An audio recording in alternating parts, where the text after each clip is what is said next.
जिस प्रकार से इस देश की सरकार है, उसने एक जो संदेश दिया है कि हमारे दिन अच्छे आने वाले हैं या जनता के अच्छे दिन आने वाले हैं, लेकिन उसमें उनके शब्दों में ही अच्छे दिन थे। जो ज़मीनी स्तर की बात करी जाए, जैसे कि आपको मैं बताना चाहता हूँ, इस देश के अंदर जो जैसे कोरोना जैसी महामारी के अंदर लोग रोज़गार जा चुके हैं, उनका रोज़गार ख़त्म हो चुका है, व्यापार ख़त्म हो चुका है और लोग बाग सड़कों पर आ चुके हैं।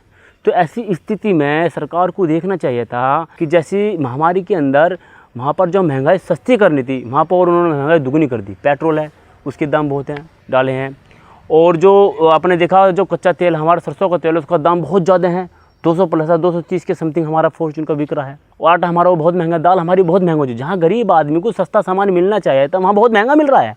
तो अच्छे दिन कैसे हुए? तो ये तो सब कहावत है, अच्छे दिन कहीं नहीं है।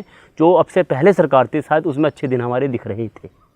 दरअसल क्या मैंने अभी आपसे बताया था कि अगर सरकार, ये सरकार यहाँ के गरीब मजलूम बेचारा जो व्यापारियों की होती है, जो किसानों की सरकार हितैषी होती, तो जो सरकार 70 सालों में नहीं कर पाई, उन्होंने 7 साल में कर दिया। इतनी महंगाई है ना।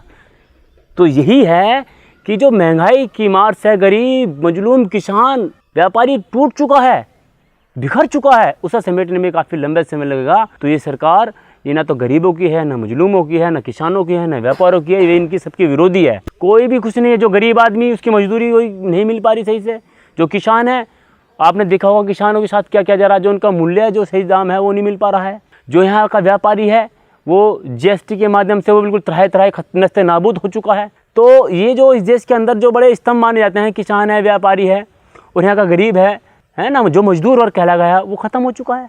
सरकार ने ये कहा था कि हम काला धन वापस लाएंगे, लेकिन हमारे जो इस देश के प्रधानमंत्री उन्होंने ये भी कहा था कि अगर काला धन हम वापस लाएं तो मैं फांसी पे लटक जाऊंगा, मुझे फांसी पे लटका देना। तो वो कहाँ गए? वो जो उन्होंने जो अपने आप को स्थापित करके जनता के सामने जनता को ठगने का काम किया था, वो उस पर खड़े नहीं उतरे। क्योंकि यहाँ के जो सरकार है, ये भारत देश की सरकार है, इसमें जितने भी मंत्री हैं, सांसद हैं, बड़े बड़े, चाहे वो ये राज्य सरकार हो उनकी, चाहे वो केंद्र सरकार हो, उसमें लोगों ने लूटने का काम, यहाँ से लूट कर स्विस बैंक में जमा करने का काम किया है। गरीबों का खून चूसने का काम इन लोगों ने किया है। मजदूरों का, किसानों को लूट के उस स्विस बैंक में जमा करने का काम किया। तो इसलिए तो इससे बड़ा है। जब यहाँ के गरीब मजलूम बेचारों को लूटा जाएगा तो एक लुटेरा कहाँ जाएगा? एक लुटेरा सीधा सीधा स्विस बैंक में जाएगा।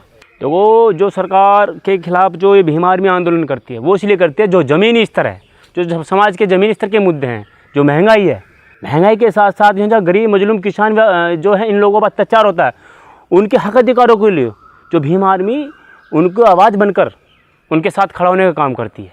हम एक बहुत बड़ा जो एक हमारा प्लान चल रहा है भीम आर्मी को, हम है ना एक जो है ना हम ये चाहते हैं कि मेरठ के अंदर भीम आर्मी घर घर तक जाए, और जो हमारे बहुजन महापुरुषों को जा रहा है उसे भीम आर्मी घर घर तक लेके जाए और बताने का काम करे। जो हमारे बहुजन महापुरुष हैं उन्होंने समाज के लिए क्या बलिदान त्याग था, उनका जो उन्होंने दिया है हमारे बहुजन महापुरुषों ने, हम उसे लोगों में बताना चाहते हैं, जिससे लोग अभी भी अनभिज्ञ हैं। मैं बड़ा अच्छा महसूस करता हूँ, मेरा सौभाग्य है कि मैं चंद्रशेखर भाई साहब के नेतृत्व में भीम आर्मी के माध्यम से काम कर रहा हूँ, और मैं जीवन भर, आजीवन, जब तक शरीर में मेरी जान है, मैं भीम आर्मी के माध्यम से समाज की सेवा करने का काम करूँगा। इस बहुजन समाज को जगाने का काम करूँगा, इस बहुजन समाज के हक अधिकारों को लड़ाई को लड़ने का काम करूँगा, एक गरीब बहन बेटी की रक्षा सुरक्षा करने का काम करूँगा, उनके हक अधिकारों को दिलाने का काम करूँगा। तो मैं भीम आर्मी के माध्यम से अपने आप को बड़ा अच्छा महसूस करता हूँ, मैं गौरवान्वित महसूस करता हूँ कि ऐसे संगठन में मुझे काम करने का मौका मिला। एक बहुत बड़ा फेरबदल होने जा रहा है 2022 के अंदर, एक बहुत बड़ा फेरबदल जो इस देश के अंदर यहाँ गरीब मजलूम बेचारों की लड़ाई को लड़ने जा रहे हैं, लड़ाई को लड़ने का काम कर रही है। जो संगठन जिसका नाम है भीम आर्मी, और जिसकी एक विंग है राजनीतिक पार्टी आज़ाद समाज पार्टी, और राजनीतिक आज़ाद समाज पार्टी यूपी उत्तर प्रदेश 2022 में एक बहुत बड़ा परचम लहराएगी, और वो अपनी सरकार बनाने का काम करेगी। वो इसलिए करेगी क्योंकि लोगों को दिखाई दे रहा है, क्योंकि जो भीम आर्मी है, आज़ाद समाज पार्टी है, वो गरीबों के, मजलूम की, बेटों की रक्षा सुरक्षा करने का काम कर रहे हैं, और वो हर मुद्दे को उठाने का काम करते हैं, एक SI की आवाज़ को उठाने का काम करते हैं। कोरोना काल में देखा होगा भीम आर्मी आज़ाद समाज पार्टी के लोगों ने घर घर तक राशन पहुँचाने का काम किया, उनकी मदद करने का काम किया। तो जो लोग इस समाज के अंदर मदद करेगा, चाहे वो कोई भी संगठन हो, तो मैं मानता हूँ कि समाज को स्वीकारेगा, और भीम आर्मी इस काम को कर रही है, तो समाज इस टाइम भीम आर्मी आज़ाद समाज को स्वीकार रहा है। इसी तरह के वीडियो को देखने के लिए वीडियो को लाइक, शेयर और चैनल को सब्सक्राइब करें।